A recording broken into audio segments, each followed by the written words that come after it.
Hi, today I'll show you how to take a screenshot on Motorola Moto G5S.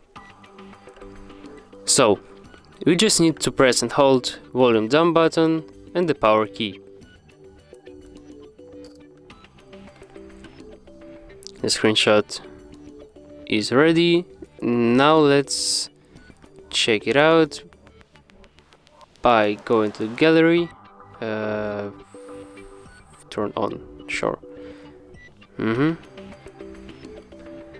So by going to gallery, albums, screenshots, and right here we have our screenshot. Yeah, got it. And we can also edit it by pressing this pencil. We can just cut it or do anything we want. Done and save.